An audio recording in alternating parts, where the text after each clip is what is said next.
continent to make sure to be here. Really appreciate him and all of you. We have a few online and we have a number here in person. And so it just really makes a difference for us to connect and collaborate with these efforts. And congratulations, Dan, I see you online. You had a graduation this morning. We did. It was an outstanding event. I think we had about 65 in attendance with an additional almost 60 that have been returned to the community. So it was a great day. That's incredible. And congratulations to you. We have Chris here. We also had Salt Lake Community College graduation last week. Chris, you wanted to say anything? Oh, it was fantastic. We had 28 students graduate with degrees in anthropology, business, criminal justice, general studies, and even one with computer science and information systems. So it was incredible. I was supposed to be there this morning, had to make some change of plans, and David Backaboy, you just walked in. We were just touting your graduation last week and Dan's graduation today. Congrats. Do you want to say anything about that quickly? Oh, it was so wonderful. Thank you so much for your comments, and it was great to have representation from USHE there with us as well. I think those days are payday for all of us. Really, it's just so extraordinary. Thank you. I think what I see in these individuals when I've gone to the graduations is they're so excited for a different hope and pathway and from where they've been you, Dave, actually gave me a text of somebody who on their 39th birthday, what was the circumstance? I'm just giving some highlights. Oh yeah,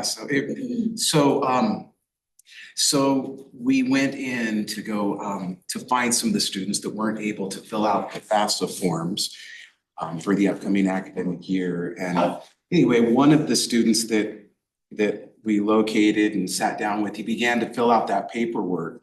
And then he looked at me and he said, you know, today is my 39th birthday, and this is filling out this paperwork so I can go to college is the greatest birthday present I've ever received in my life. I've been incarcerated since I was 18. It means so much. It was, you know, sometimes we get so caught up, I guess, in the challenges and the minutia and in filling out paperwork. And yet there are those moments when you realize how significant the work is that we're doing at every level. That was one such case. And my thought was, having been incarcerated since the age of 18 and now 39, this is the first time. I hope that what we are doing, regardless of how long they are under this roof, in this, as one said at graduation, the exclusive gated community.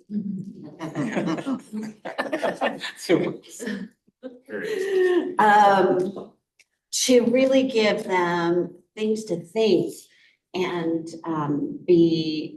have critical thinking and to learn and to really help lift those around them because of what they're learning and experiencing, and also for their self-esteem. And also, as we talk about moving forward, being able to provide other jobs and opportunities through TAs or mentorships and tutoring, whatever it may be. And so I just wanted to start with that because this week and last week are really what is the first step of what we really are working on in this group. The second part of it is being able to align and prepare them for a career before they leave, that they know what they're doing and how, and we can help align that with the jobs that are available and what we need. So just wanted to say congratulations to everybody. And I don't know what's happened down in Gunnison, but I think we're going to be getting to you.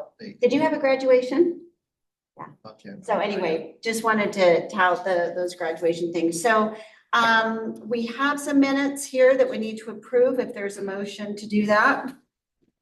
I'll make that motion. Thank you, Chair McKell. Any comments before we take a vote? All right, all in favor, say aye. Aye. Aye. Any opposed? Okay, so those minutes have been adopted. And we are now going to go on to a legislative session recap. So I know that there's always a number of things, but I have a list here that I got from some of our legislative drafters, because I've been trying to keep a list of what have we been doing recently so that we can keep tabs on if we're staying up to code, if we're not. So there's quite a list here, but I'm just going to try to skip through and highlight the ones that have to do with what we are focusing on. And I'm just going to mention the 2025. There was a new division for adult probation and parole, drug abuse and trafficking unit. One of them, HB 31, that is connecting inmates to personal identification, credential, and records, that really uses the Utah single sign-on citizen portal that we can help them while they're incarcerated and also when they get out to have their vital records in one place digitally that they will have access to. We also have, we suspended the account interest for child support for incarcerated individuals, but also in HB 224 really defined the reentry division, financial literacy, and debt modifications. So a lot of what's in there we will be talking about and working on. Also 2025, there was one on birthing and infant care. There was also one on correctional health amendments. And one also for the health amendments to be able to facilitate the health records as they leave are under our roof and out into reenter into the community to make sure we can help them get appointments and transfer those medical records. Also, just looking for some 2025.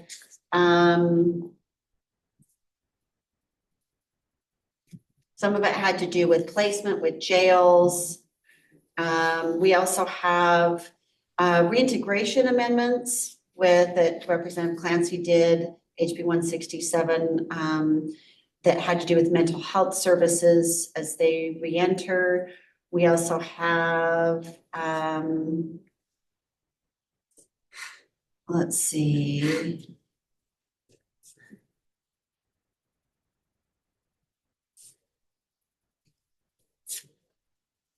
I think those are the ones that specifically relate to some of the things that we're doing. So do you want to mention anything else about the legislative session? Yeah, so we were fighting some funding with Davis Tech losing some of the money. I was trying to be creative all session long and make sure we got some funding. Ultimately, we put some intent language in the budget. We got some funding. I was really trying to make sure we protected Snow, Salt Lake Community College, Davis Tech, 2 prisons. The final amount, what did we get? 900,000 or $1 million, but it was one-time money. So we're going to have to come back next legislative session and continue to work on it. Because I'm really worried about some of the funding loss that Davis Tech had at the prison. So we've got to, I got kind of hung up by one of my colleagues. He didn't like how creative, I had it stuck in the alcohol bill, and we stuck it in as an alcohol tax, and it was smooth sailing for a long time. And then it was actually Lincoln that didn't love it. So I was close, but in the end, we got some one-time money to offset it, but we didn't quite get it where I wanted it to be. Do you remember the amount? You No, guys? I'm just was- messaging it our was 1 legislative. million. 1 million. We were close. We didn't quite get it where I wanted it, but it was one time. So we're gonna have to work on it in the upcoming session. Senator, just a quick question, because I thought attaching it to the alcohol bill was just a really I wonderful. thought it was genius. Yeah, well, I agree. Senator Fillmore did not think it was genius. Well, so is that off the table then? No. It's not up. No, I'm just gonna have to take some work. I put it in there and I held it there for a long time. And at the end, the compromise on the alcohol bill, that bill became a total nightmare in the Senate. There was a point where the bill was dead. We brought it back, it was dead, and that was a tough bill. I thought it was gonna be smooth sailing. And Senator Stevenson was running the bill and he could not get consensus. And at one point, that bill was dead on the board, right? So it had a few problems. I'm gonna be creative. I thought it made sense to me. Yeah. So we're gonna keep at it. So we will be talking about finances today, but I think as we discuss, how do we move forward?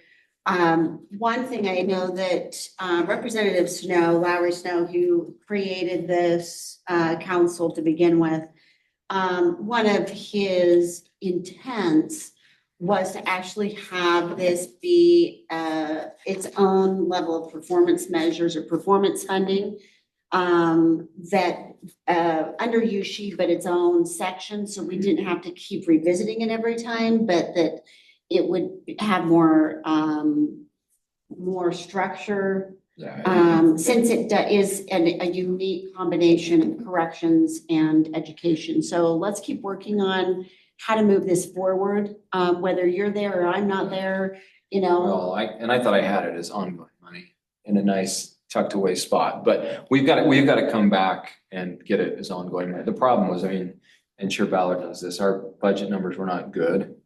And honestly, I worry about our next budget cycle. I don't think our numbers are going to be good going into the next cycle. So we're going to have to get creative.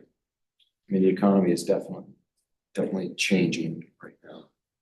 So you guys saw Moody downgraded us over the weekend. Stock market did not take a big hit today yet, but I actually thought it would. So we'll wait and see. So we'll keep working on that structurally and see what we can do.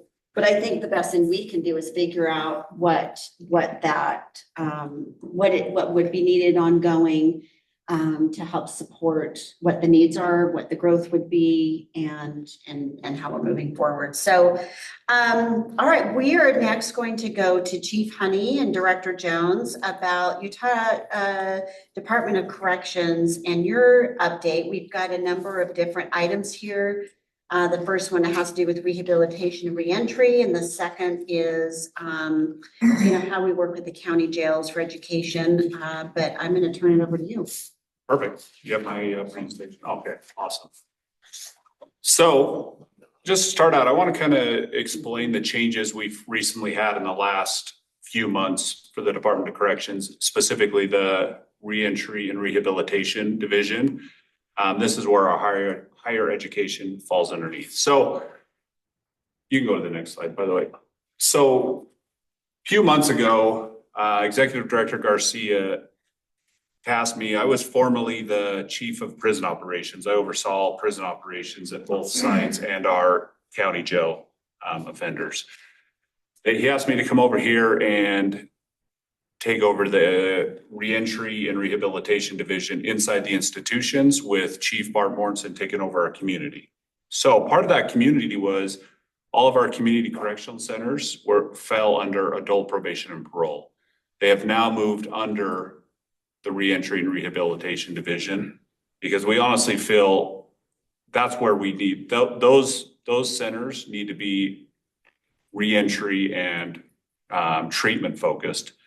And we feel we can best provide that. So right now, that is what our structure looks like. Everything inside of the prison facilities falls under my purview. Everything in the community, which includes our treatment resource centers, our community correctional centers, kind of our bridge team, will fall under Chief Mortensen. But we are one division. We always work together.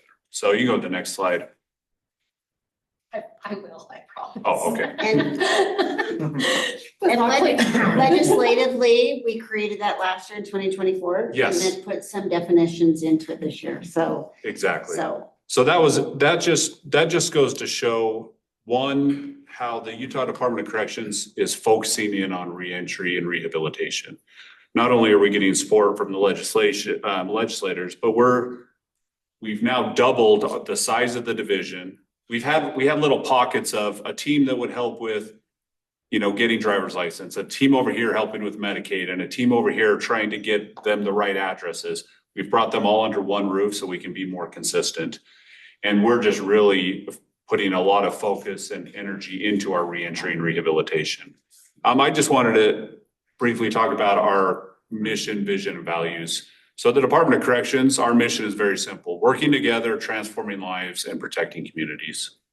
That's our ultimate vision, our mission. Our vision is we envision a safer Utah by providing opportunities for people to improve.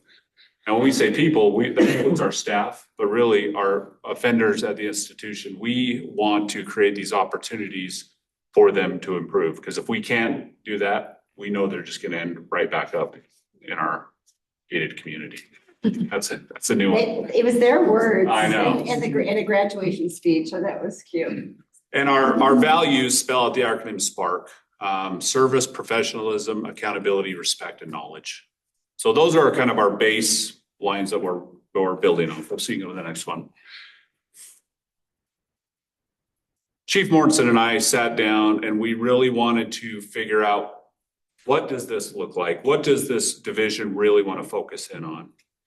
We've heard of the term case manager and case management. We really believe that case management is a philosophy that everyone takes part of.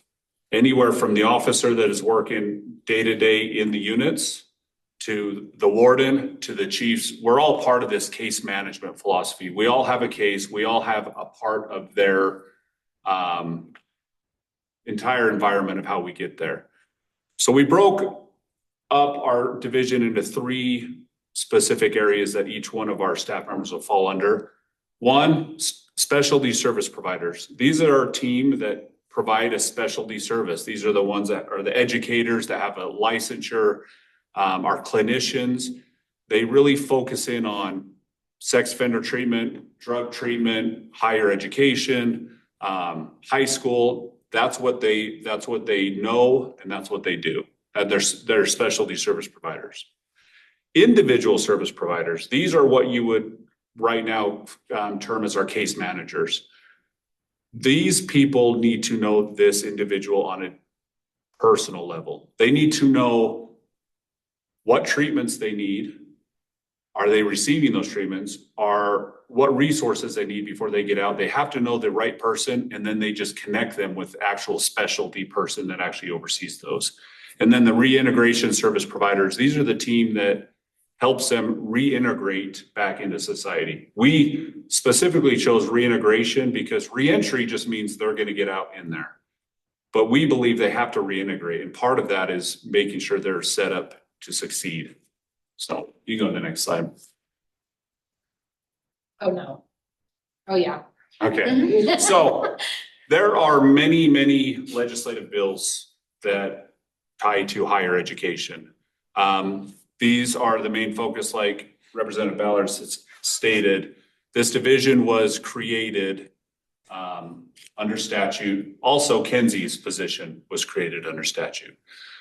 So Director Jones is literally over all of our higher education and ensuring that we are doing this correctly, making sure that we are following all of these statutory changes that come up every year. There's amendments. We got to make sure we're following all of them. Recently, she was overseeing a lot of different areas. I've tasked her with really focusing in on just this so we can get this right in the first place. Like we have to get this right, and we want to get this right. And so I know most of you know Kenzie. She's amazing. She does a great job. And I'm so excited for her to keep learning and knowing how I can be better at mine. So, okay, we can go to the next one.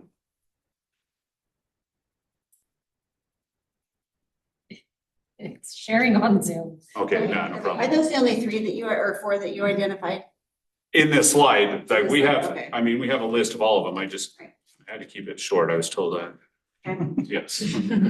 So this is kind of a high level of what we are currently doing. So we are really focusing in on not only our prison institutions, but we have 1,582 offenders today. We're roughly around 1,600 offenders in the county jails. We want to provide these same level of services in all of these county jails.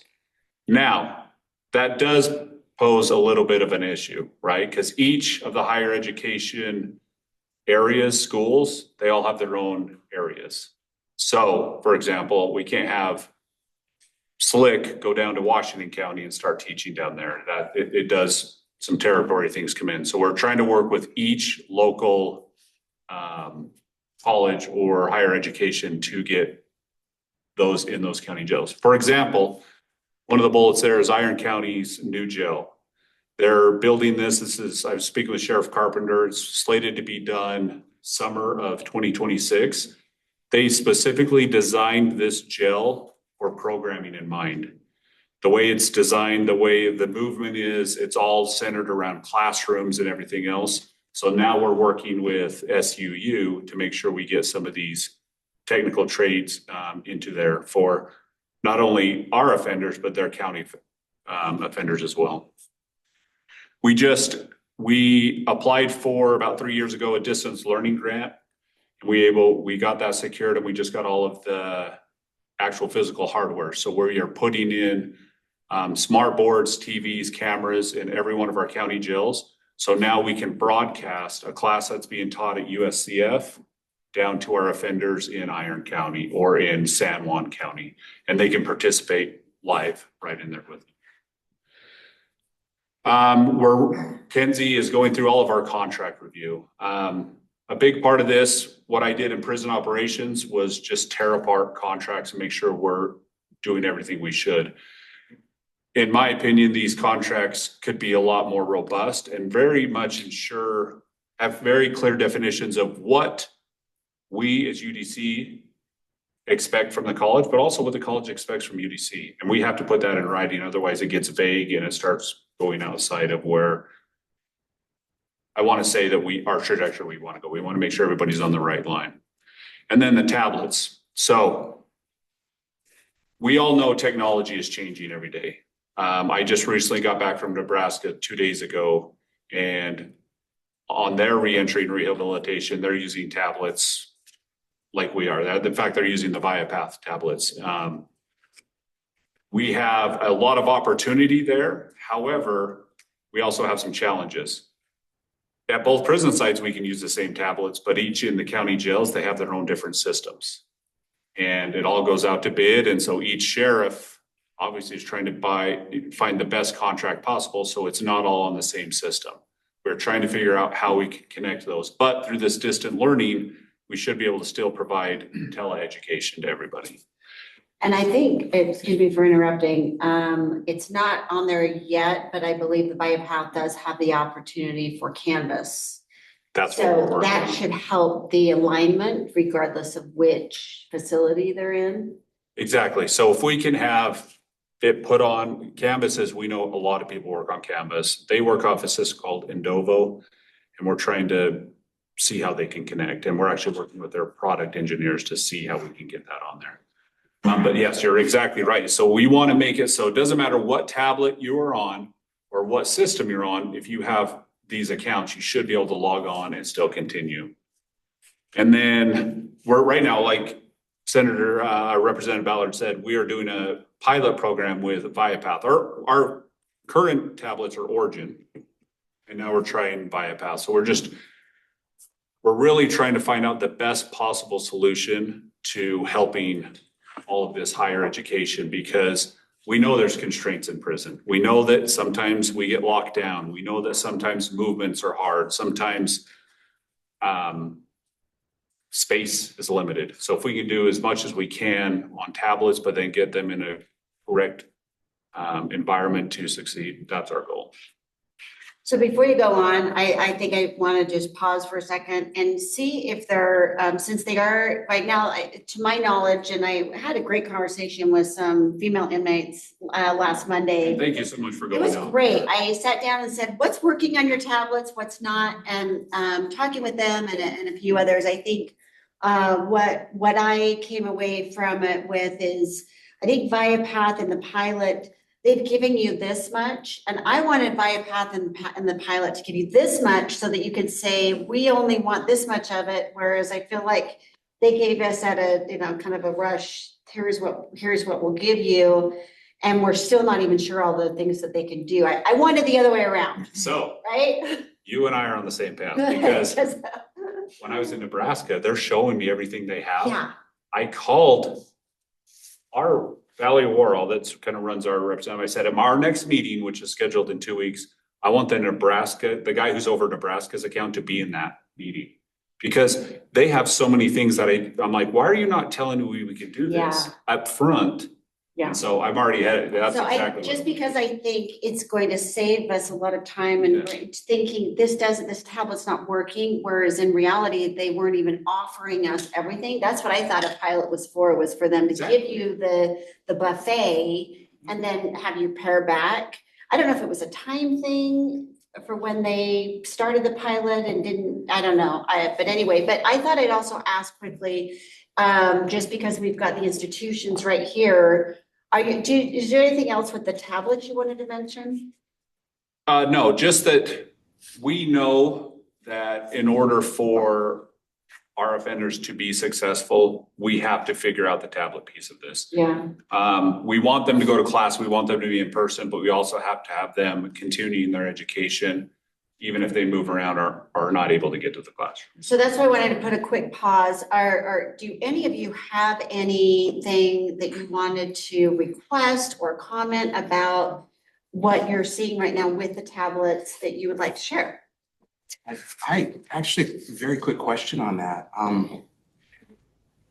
My main concern has been with the tablets is the inability to type a paper on a tablet, which is essential for college education. Just wondering, did you see a way that they had overcome this in Nebraska? Or So- this issue? Specifically typing a paper, no, I did not see that specifically. However, they were able to fill out a lot of different forms and complete a lot of different classes. So I'm assuming, like, I agree, typing a paper would be essential in that function. Yeah, So that would be something I'll definitely look into. thank you. Yeah.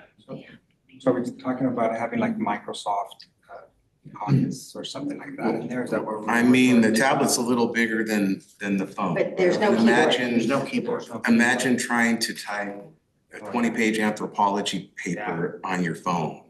You know, it's just, it's not, so that's one of the big concerns that. Because I even saw the graduates who were the speakers, half were able to type something and the other half were still handwritten speeches, right? So one question I had with that is it an option in some of the general living space? I know that some of the locations, you know, there's tables in the general living space. If you're not in Bear 2 or something, can you have a table designated that has the computers, even headphones to kind of block out sound and allow people to use computers? I know that there's ways, because somebody else mentioned this to me from another correctional facility, that somebody can see multiple screens at the same time. They can immediately stop something, or, you know, is that a way we could expand keyboard capacity or computer capacity in various living spaces, or what would you recommend? And I love this because we're already working on that. In fact, we just purchased 20 Chromebooks for this exact reason. Now, it's an initial purchase. Our big part is ensuring that, I mean, we have some really, really, really smart people living out there. So we don't want to make sure that they have an ability to access the internet, that they can access their victims, right? We want to make sure that we're doing everything in a safe and secure manner. So we're working with our DTS right now to ensure that it's a standalone site. Now, can they get on and type a paper? Then where can we have an internal server that can store it and move it around? So these are the kind of hurdles we're dealing with right now. But we agree with you. They have to be able to type something, because you can't type a huge paper on an online keyboard. It's just not working. I also, just on another note, asked somebody who knows a lot about BioPath, because one of the requests that the inmates made last Monday was, can we take our documents with us, right? If I write this paper, how can I get it emailed to me before I leave? Right now, BioPath doesn't really have that option unless there is some kind of a Google account or something that just before they leave, they put all of that, you know, share all of that or email all of that. They just had challenges in other states of somebody else logging into somebody's Word documents and it has kill orders in it, right? It's just what they were having problems with. So Dr. Bradbury has a lot of experience with the Chromebooks and using the Rachel servers. and things like that, and has worked very closely with security to. And I know Kenzie's been working on that as well. So we're trying all these different options because we have to allow for that. We don't want to just say, hey, this is your only option and you can do it. We want to, our slogan right now is just solve for yes, right? Let's figure out a way we can do it. Now, does that mean we have them on the unit? I don't know, but at least we're going to try to make it so they can at least go and have these areas that they can move to, work on them for a while and then go back. So no, I appreciate your input. And I would also say that, there's a lot of ways we can figure out the keyboards and the laptops without us paying, or the tax dollars paying for them. I think we could even have partnerships with Silicon Slopes, for their reinvestment into the community. I think there's other ways we can help finance those. But does anybody else want to mention anything about the tablets or what you'd like to see, especially as we're looking at more online options with classes to be expanding more people having the opportunity to take classes if there's not an in-seat spot? Any other thoughts? Yes, Andy. Thank you. I think that having Canvas available would be a big step, but to Dave's point, I would see limited usability if there wasn't a keyboard, but even having access to be able to message an instructor about a question or to be able to download a PDF to be able to read back in the section would be a good step forward while trying to figure out some of the typing capacity and things that would be needed. The other thing that I wanted to mention is that we are developing a statewide reentry guide that'll be out by the end of the year. We've been working 3 years on this project and would love to be able to easily share a PDF file with everyone who's incarcerated in the state with a reentry guide, as well as resources available in all the counties of Utah. So we've had a team of about 10 people working on this, and it'll be out in a couple of months. So would love to be able to have that be easily accessible. I need to dig into it more. Obviously, I'm new to this division, but I don't see why we couldn't do that. I literally last week put out a survey to all of our offenders just to see how we can be better at our jobs right now. I wanted to hear it from them saying exactly, you might have a perception of what we're doing. Do you even know what your case managers could be doing? Do you know what options are available for work, education, things like that? So. Chair Ballard, I'm wondering, for the sake of, part of this group is developing recommendations, and we'll talk about that later. But I'm wondering, as we continue to support and maybe provide feedback to you all about the ways in which technology could be improved, are there top 3? I mean, we've talked about typing and saving things. We talk about being able to open PDFs. Like, are there 3 right now that you think, in your experiences working with your students, would absolutely benefit as they're looking to the technology, and what feedback we can give them for it? Ease of feedback would be nice. I'm sorry, what? Ease of feedback. Ease of feedback? That was a challenge for me. I was teaching down at Gunnison this last semester, and anything I had them hand in would be scanned, uploaded to me. I would then have to correct it, put feedback, scan it back, and then have it reprinted down there. So I mean, So Canvas should fix that, you'd think. hopefully. But even then, it's Canvas, sometimes putting feedback in there isn't as easy as just printing something out and literally writing on it. And I know that they said that or at least the inmates said the BioPath right now didn't have the messaging capacity on it back and forth. So whether we use that or not might be an option. And that was one of the biggest things we brought up. They say they are having to fix for that. So again, I'm like you were saying, they're giving us a small piece. I'm like, give us the whole thing and let us pick what we want. And some of that, they said it takes time to develop that program for what you want. And I have a hard time, because if you're in other states, like this is a basic Why are we thing, reinventing it? why are we, shouldn't have to create everything from scratch at each level. That's why I want to know what every state you're in. I'm going to start calling these states and figuring out what you like about them, what you don't, and then I'm going to build it from there. I would add, and I don't see any hands online yet, but I would add textbooks and access to textbooks and books, so that they don't have to wait to have one in the library or have a hard copy. If they can access the textbooks, or that we could get video or training things for different classes temporarily for a class onto their tablets. But I think the textbooks are huge. I think that's something we've identified for quite some time, that we'd love to see some of those on the tablets. Am I wrong? Is that about? It would be wonderful. It's labor intensive for everyone involved to clear all of the books and with security, and then we physically transport them around to the different facilities where we teach. And not to mention the expense, of course, a lot of money.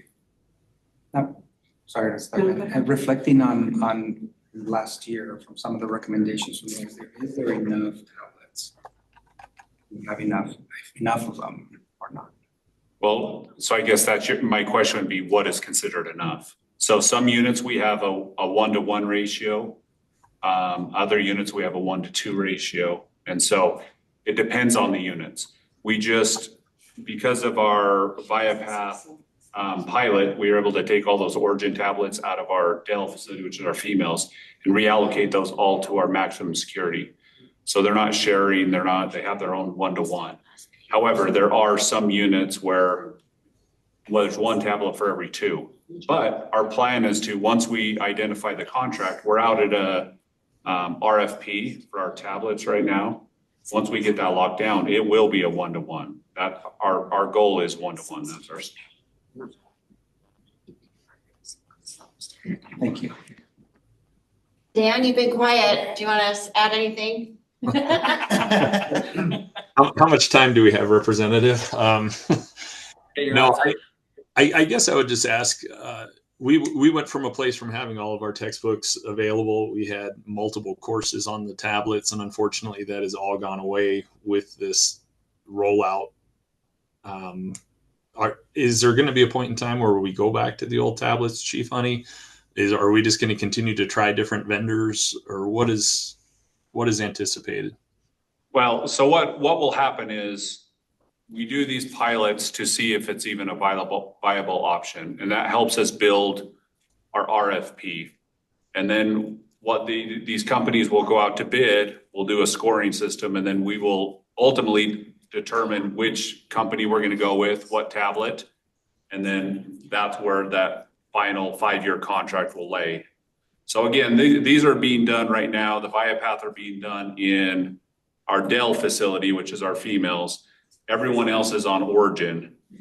The problem is there's really good things with Origin, and there's really good things with the ViaPath, but not one of them is like outstanding. So we wish we could combine most of them. However, I think to Representative Ballard's point, I'm kind of holding them to the gun because they are a business and they want our business. So I'm forcing them to show us everything they have.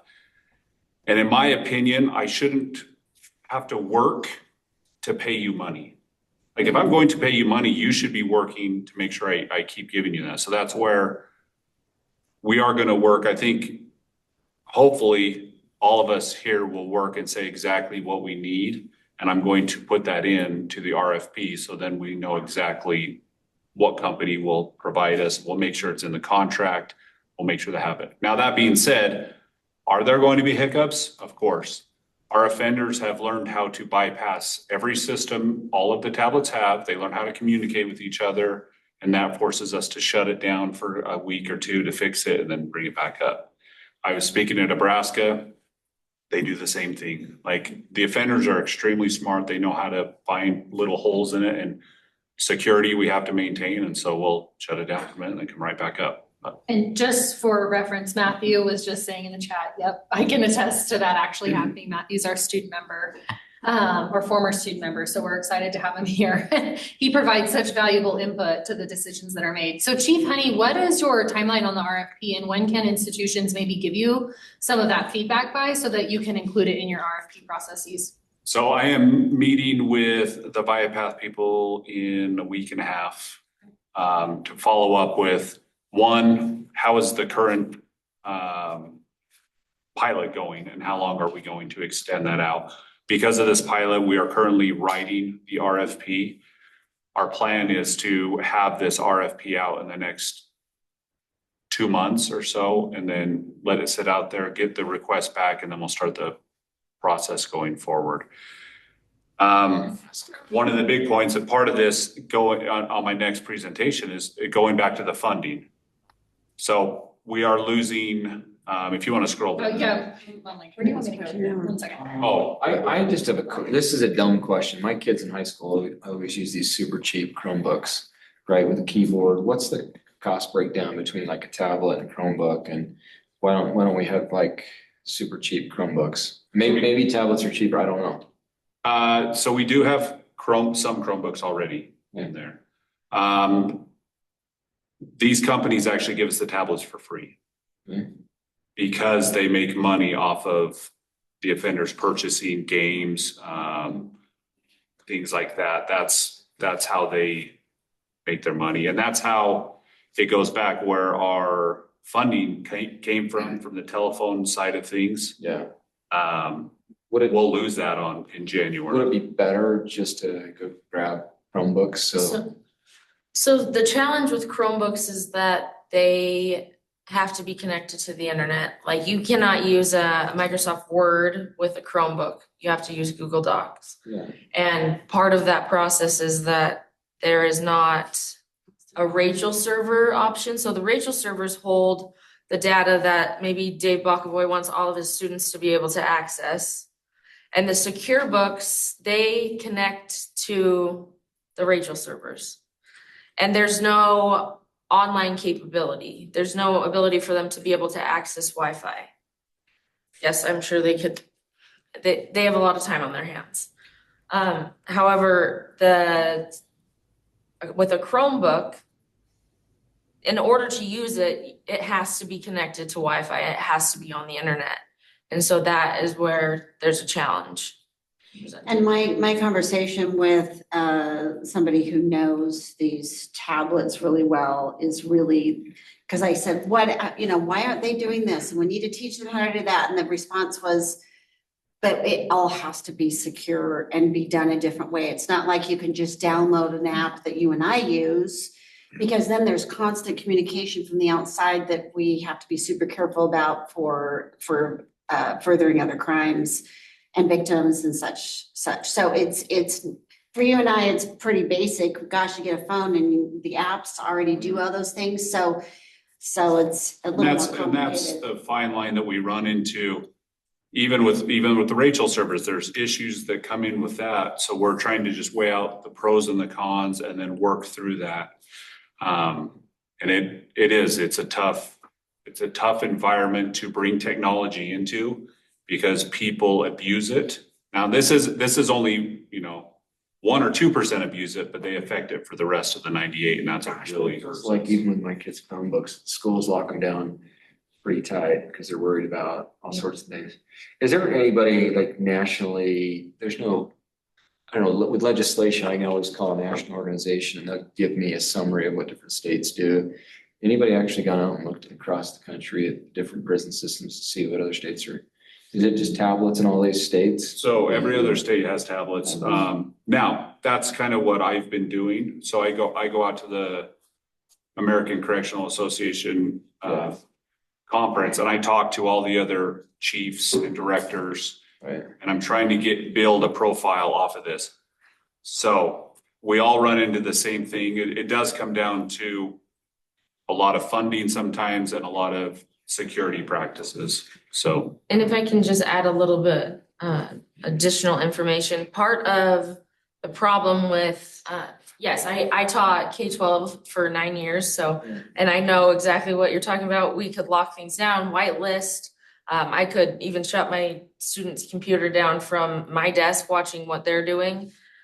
And I understand that. The problem is that any website that has any sort of messaging capabilities is something that we have to be really careful with for the internal security of the prison as well. If, they have something happening on the outside and coordinating, like Chief Honey was talking about in terms of just the risk to the victims. So there are those challenges, and that's why even Canvas is a hard thing for us to get on the tablets and explore is because they have that messaging capability. And we don't want the inmates either messaging one another either, which that also creates a big security risk. We have a question, a comment from Stephanie, and then go ahead, Stephanie. Yeah, I just wanted to go back to the distance learning. I mean, I hear that Iron County's getting additional individuals down there, and so like our adult ed program is pretty concerned about meeting the increased needs that would be down there. Is that distance learning available for adult education as well, or is it primarily for post-secondary? No, it's for adult education as well. Yes, it is available for that. And my other question is, I guess along with the distance learning, I think you said there are just 2 jails maybe with distance learning capabilities. No, I just gave 2 as an example, just because they're remote and rural. All of the jails that we contract with, all 20 of them, will have distance learning capabilities. There's TVs installed, there's a little Zoom box. I mean, we're in the process of, we're getting really close to being able to broadcast and, bring students into a classroom and have them watch on a video of an instructor and be able to learn from that instructor. And participate. So yes, they're currently physically installing the physical hardware right now. And then once that's done, we'll get that up and going. Very cool.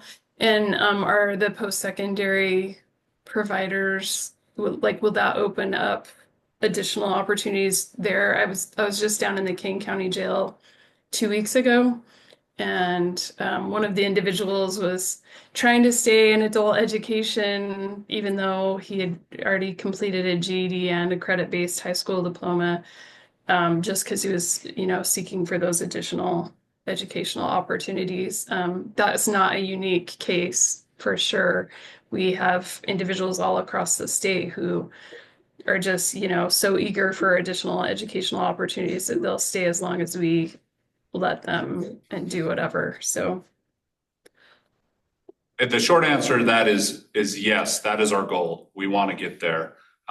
We have certain steps that are built in. So because this is a federal grant, we have to follow some guidelines, and that is dealing with also offering telehealth down in those jails. So this system is going to be used for a broad range of things. And we even made it so they can wheel these TVs. It's on a cart. Some are mounted on the wall, but we give them a wheeled one so they can actually wheel it into a smaller area and be adaptive with what they need. So the short answer is yes. We just don't know exactly how that's going to look like because, as I mentioned before, we have to communicate with each one of these colleges and universities in each area in order to work out with that specific jail of what it looks like. Andy? Just real quick, Senator McCullough, you asked about what's happening around the country. There's a report from Ithaca SNR. They did a national survey on technology in higher education and prison programs, which I'm happy to share out. That'd be great. Why don't you just send it to the group? Yeah, that'd be awesome. And if I may, thank you, Andy. And I wanted to circle back to what Senator McKell was asking about. In my estimation, the Chromebooks are essential for rendering higher education opportunities. Not only because of the typing capacity, but it's just the closest way to approximate what life is like in reality on the outside. Yeah, and we see people, everyone's sitting around with a laptop here. And we're able to run computer science courses inside the prison because of the Chromebooks, but they are very, very expensive. And I just want to add to that. Because they're so secure. They're designed specifically for a prison environment. And so they're ridiculously expensive. And then they break down and they have to be fixed. And there's a lot of work. There's a difference between the secure books and the Chromebooks. And I think is that what you're gonna say? Yes. So a lot of times we mix those words up. And Taylor, I don't know if you can even open another tab and show what a secure book looks like. It's in a clear case. You can see there's no ports, so there's no ability to take wiring out to be able to make tattoo guns or other. So That's what I would do with mine. yeah, Take the line, yeah. yes, Although they do get turned into. Only the best people do that. yeah, yes. And even It's a the different earpieces, challenge. that was one of the comments, was they get the earpieces, they break down, they can't buy a replacement, the chargers aren't working, but even the earpieces are meant to break easily so that there's no strangulation or whatever, right? So it's challenging. Well, and we allow them to buy headphones on the commissary and things like that. So again, we are going to solve for yes. And I love that you brought this up because even further in my slide, and you can go to the next one, it talks about increasing our digital technology education. Like we have to increase that, right? So I won't go over that. So if you want to go back to the snapshot, this is just what we already talked about, the graduations that we have, all of the programs we're working with higher education. Like we're doing some really great things, but we're committed to keep that going. We want to increase and provide as many opportunities as we can. You can go to the next one. Kind of a breakdown of our funding for higher education, where it comes from. So 82% of our higher education funding does come from our telephone services. And that is what is going to be ending January 1st. And that's where that $1 million, yes, it was a huge help, but we have to figure something out ongoing. You go to the next slide. So, Is that our total? Go back for a second. No, you're good. Oh, I can see. it has the same numbers on this next one. Okay. So yeah, our total revenue for this is just 2.2 million. With 1.8 of that coming from a prisoner. And the whole 1.8 is gonna be gone. Exactly, yes. Because just to clarify also, that will be now going to like a lot of it to tablet companies. So is it true that when we purchase the tablet technology, not only are you paying them, but then inmates are paying them and we don't get a cut of any of that? Not necessarily. So that's where the RFP comes in and the negotiations, because like, for example, Salt Lake County Jail, they get a percentage of all of the phone calls that are made. And I just spoke with the rep because now they're starting this tablet phone call pilot. That's what we're going to be starting. And I asked, is it cheaper than what the federal mandate is going to think? And they said it's actually going to be cheaper. So they make their revenue by the extra things, the games they want to sit and play, the extra movies they want to watch, or music. That's how they make their revenue. And I think that's a really important conversation for us to figure out here, as well as partnering with you, because even as of the tablets are right now, their frustration as an inmate was, I paid for a movie, but if the internet just, clicks and then suddenly it resets it, I paid for a movie I didn't get to finish watching. Or I paid for music that I can't save my own playlist. And so I spend all my time scrolling, but then I need to open up different windows to do different things. And so it keeps me logged in and I keep paying for something I'm not using at the moment. And so I think it's really interesting for us to compare how other states are financing some of these things. I know some states allow for free messaging and emails of inmates. They don't charge them for that, or a package deal of media. So I think it's there's a lot involved, but with this being a new opportunity, and how much is it worth us going to even Silicon Slopes to say, will you partner for, some of the cost of these things? That's their specialty, right? Of reinvesting into the technology of reintegration, right? Let me ask a question. I'm gonna ask another dumb question. Why do we care if they're watching movies and have access like that? I mean, as a state, as a policymaker, I absolutely want to provide access to education, and that's something that I think we should provide. But why are we providing the rest? I mean, that's my question. Okay, well, I think I can answer that. So currently, the 82% of our funding that is being cut is because of an FCC ruling that is taking place on January 1st. And we actually got very lucky because we are getting that funding till January 1st. Some states if their contract expired, they had to end. The way that money has been funneling in, the $1.8 million, is through the telephone surcharge account, prisoner telephone or It's prisoner like when somebody surcharge. calls my law office, it's an inmate, they need to speak with X attorney. Yes. Do you You have accept to the pay for charge? it. Yes, yeah, and there is.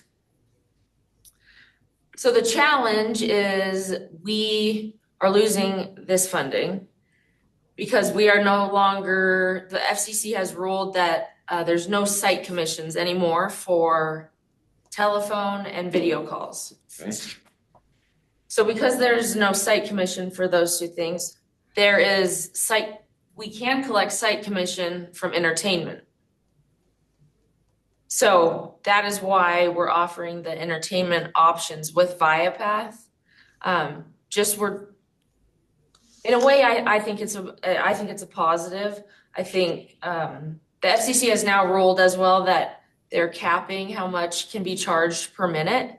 And that's why the tablet companies are taking just that money, like Taylor was mentioning. That's why they have that funding just coming directly to them, because there is a cap and they do have to provide services. And the cap keeps going down every couple of years because, as we know, telephone is getting so much cheaper. We don't have long distance phone calls. There's a variety of things that have made it cheaper.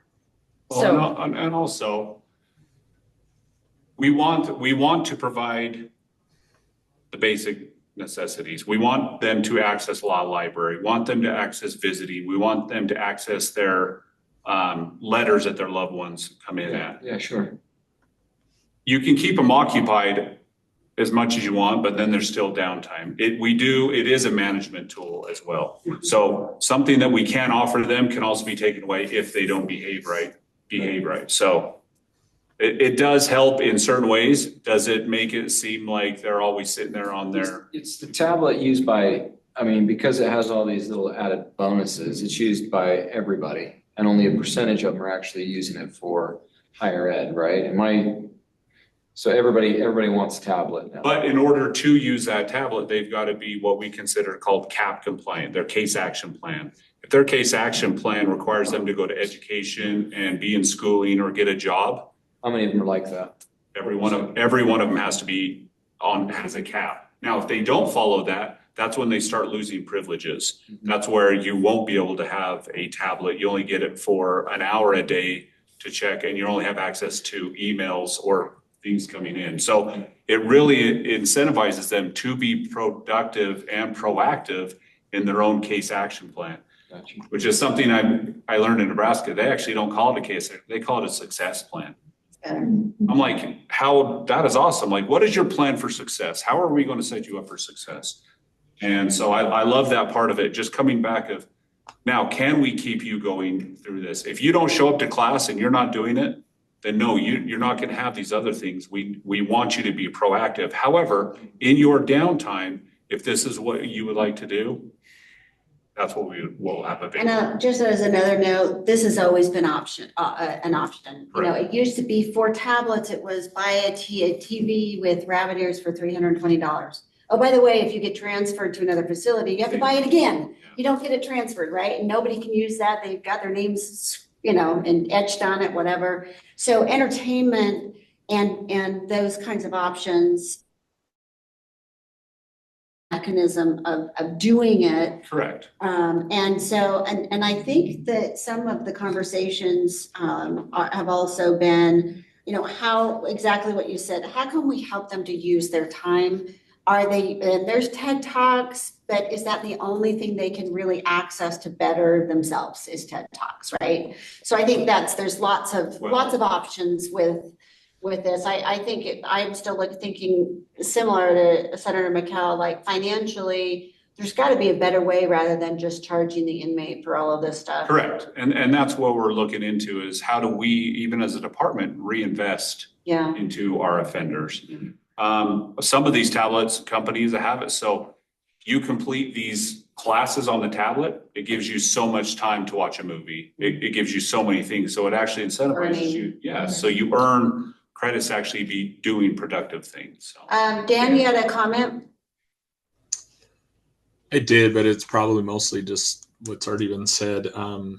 The way it was presented to us as an institution, to Senator McKell, the shortfall of funding is going to be the result of the federal government capping what the prison has the ability to charge for phone calls, which is 6 cents a minute for a large institution.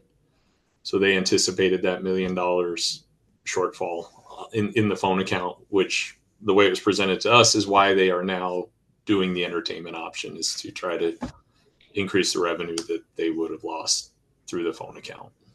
Why don't we keep going to the next slide? Oh yeah, go to the next slide if you can. So our next steps, so we are really, this is where Kenzie is really stepping in, is trying to have a fidelity assessment on all of our higher education programs, both in our prison institutions and our county jails. We want to make sure that our offenders are receiving the highest level education, certifications, everything possible, just to help them be successful when they reenter or reintegrate. We need to increase our digital technology education and programming. We have some offenders that are being released that have been down for 20 years. You can imagine what technology was like 20 years ago. It's extremely different. They need to understand how to utilize that. It's no longer just going job to job looking for a job anymore. It's all mostly online. And that's, are we helping them understand that? And then two, we're really identifying the comprehension level of our offenders. It's great and all to offer all of these higher education classes, but if they can't comprehend the classes that they get into, we're not setting them up for success. So we're really identifying day one when they get into our institution, identifying their comprehension level, providing them the resources they need to get up to that level. So when they are ready to get into these higher educations, they can actually pass them. And then the last step is just upgrading our current documentation system. We were speaking with Dan earlier today. I want to know if an offender gets through a class or a trade school, are they using that when they get out? Is it leading to more productive lifestyle, a higher wage, things like this? Are we sharing information? And I know we can do a lot better in the Department of Corrections of just our own documentation, but that's one of my main goals, is trying to increase documentation so we can report out accurately.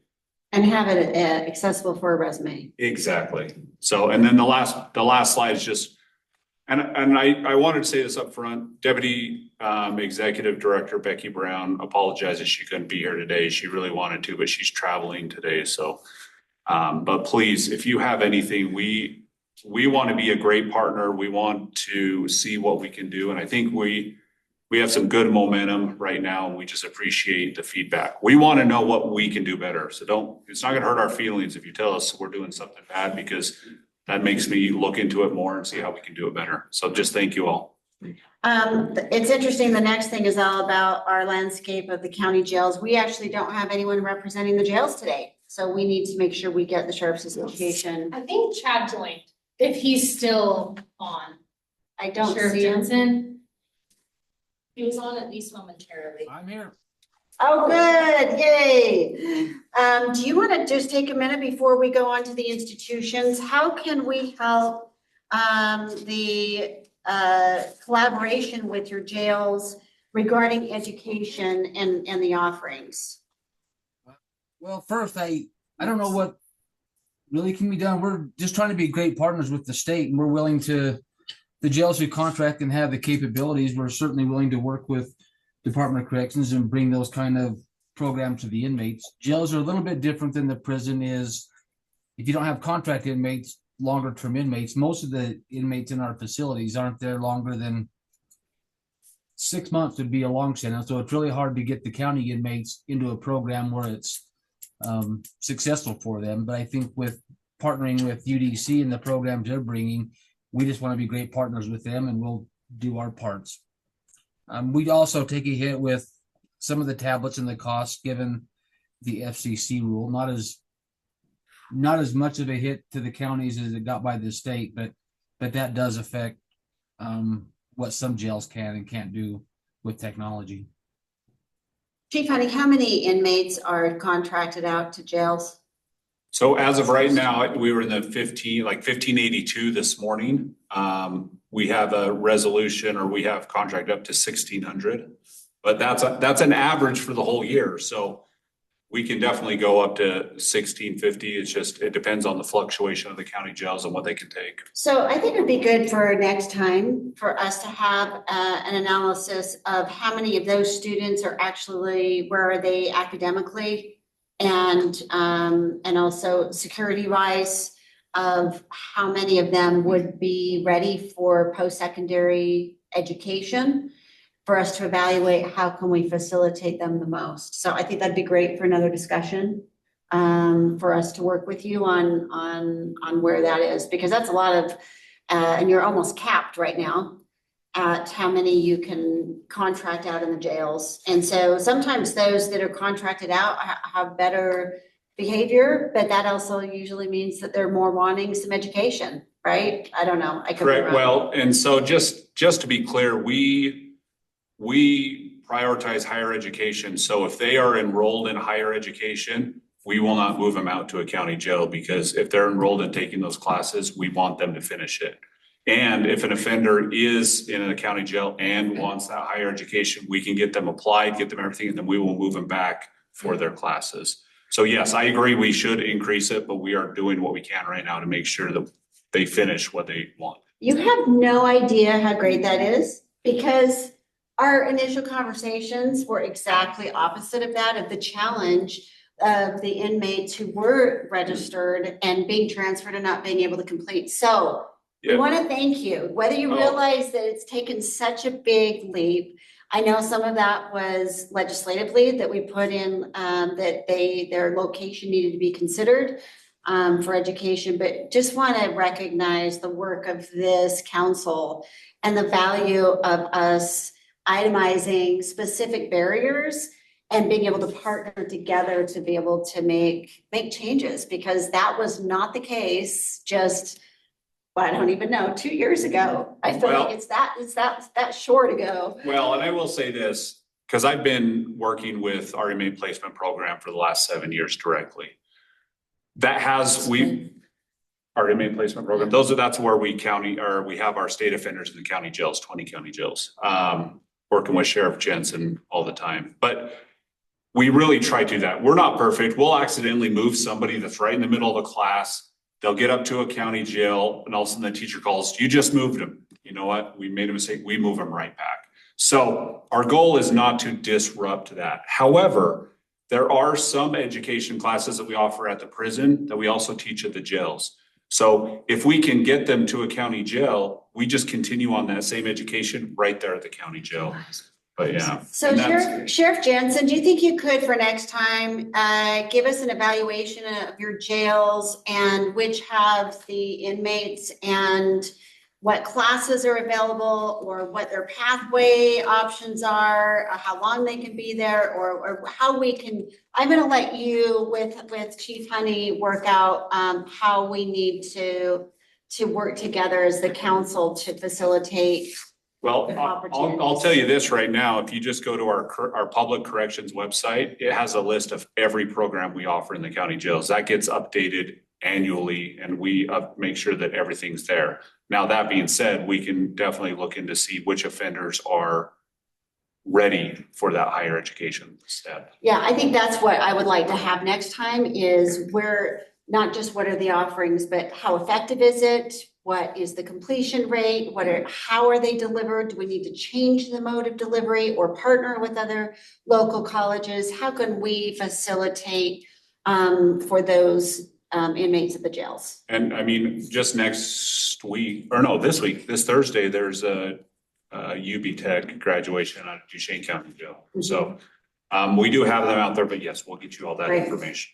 Well, thank you so much. That was a lot that we really would like. I think what we need to do right now is go on to our institutional updates and recommendations. And specifically, we've asked for the kind of a SWOT analysis, strengths and weaknesses, and then the recommendations, which are the opportunities moving forward. And so I'm going to let our assistant commissioner direct that conversation with his institutions. Okay. Yes, so the idea again, like we messaged you, is just give us a quick update if I can have any volunteer to start and then we popcorn over. Okay. We were- Jay for the win. Jake, we'll go Snow, then Davis Tech. There's two of us here, so we'll jump right in first. So thank you. Thank you. Mr. Ballard and Senator McKell. First of all, just grateful to be here. I've always been virtual before, so it's great to be here in person and to have Adrian here, and I'll introduce him just in a moment. But I participated in this conversation now for a little over a year since I stepped into this role, and we've had a long relationship with the Department of Corrections there in the Gunnison Prison. It's evolved, and in some cases, as Chief Honey and I were talking, and Kinsey Jones, the contract hasn't evolved like it should have. So you noticed on one of the slides, there's been a couple of things that have changed and on pause to get some things in alignment where they need to be. But we're excited about the opportunity to continue to move forward and do what we can in the Gunnison facility with the technical education side, because that's what we really had in the form of construction management and culinary arts. It's just been non-credit because we didn't have a program there, but we're offering that for years and years. So we're excited to move forward. Second Chance Pell, I'll let Adrian talk a little bit more about that. But we're just going through the process now to get our technical programs approved for Second Chance Pell, which will help on a future contract, because then that Second Chance Pell will cover a lot of that cost. Have to be borne by contract. So we're excited about that. Yeah, it's got some challenges, and Adrian can talk about the academic side of the Second Chance Pell that we've discovered some challenges on. Our Tech Connect opportunity that we have at Snow College, where technical credits are academic credits toward an Associate of Science degree, we really look at it as a plus and a benefit, because the student coming through a technical program can transition right into an Associate of Science academic path and just pick up those general education and complete with their Associate of Science in time. And the other positive with the Technical Education Alignment Initiative that's been the USHE project for the last 3 years. As our programs are now aligned in our technical education, if an inmate happens to be released or transferred to another institution, they're only partway through, they can jump in where they left off. And with that alignment opportunity and not have to start over any place. One of the other things that we put together in our economic development team at Snow College is a list of businesses in our Central Utah area who are justice friendly. We have about 30 plus businesses that said, yes, we hire released inmates. And they have just as much opportunity to be employed as anyone else, providing they have the skills. But at least they're favorable to looking at released inmates, so they are justice friendly. So we're excited about that opportunity. Hope to branch that out, because not every inmate released from the Gunnison facility is going to land in the 6-county area. But at least there's opportunities. And what's interesting, we even find some of our composite firearms businesses, because we have about 2 large ones and 5 altogether, but the 2 large ones said, yeah, we can hire justice friendly inmates, even though they are regulated by the federal Bureau of Tobacco and Firearms, but they have to be in certain areas. Not in the assembly area, but they can be in the production side. So that was an interesting discovery. So there are those opportunities. So we're excited for the ongoing conversations to look at what we can do moving forward, even soon, some new technical programs that will provide much more opportunity for inmates than even what culinary arts would have. Ken and I have talked about some of those opportunities. And then I know Adrian here, Dr. Adrian Peterson, is our new director of prison education for Snow College. So he has some release time to do this, a part-time. He's something in that role, and he's been in it now for about 3 weeks, maybe 4 weeks. And I know he has a whole list of things that have been passed on to him from. I'm in and out of prison a lot too, so. Yeah. Plus, he's been teaching there, so he's got that experience as a professor in the prison. So go ahead, Adrian. It's been a trip. I had the opportunity to teach down there this semester, and that was part of the reason why I ended up applying to become director for Snow College. We were just down there this last week, though, to register for fall. We will be doubling the total number of students from 40 to 80 at the site. The primary group of 40 Did one or two classes before. This last semester was really their first full semester. And then most of them are actually in a full load over the summer as well. The first graduate should be in fall of 2026, with another group following shortly thereafter. Honestly, we were able to bring down, advising our ADA office, financial aid, all at once, work the students through all of that. Pell has been interesting. It's a lot of paperwork, a lot of figuring things out. About a quarter of those that have applied have been granted. We do have some, I was talking with Representative Ballard about this before, that have been denied based off of previous default in student loans. So we're going to see what happens there.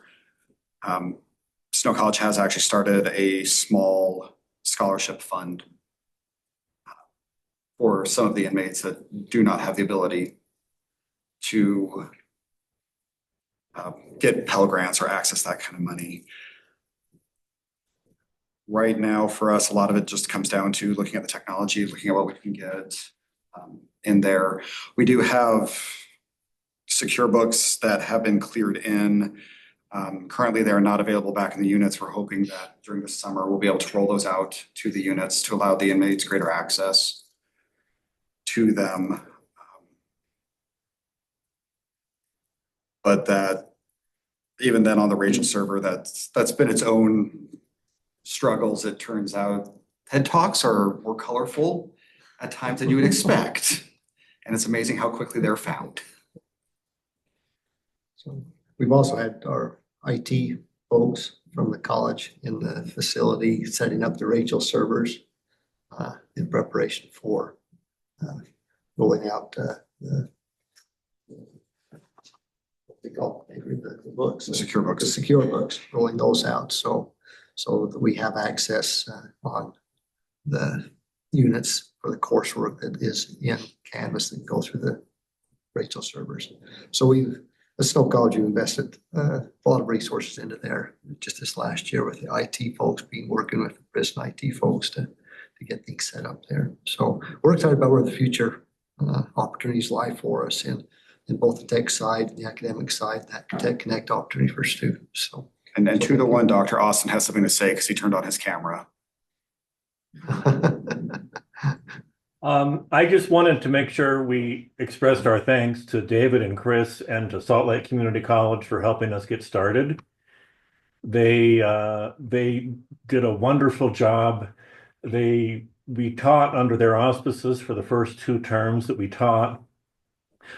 They helped us with our computer purchase and came out and helped us configure all of the computers and the Rachel servers.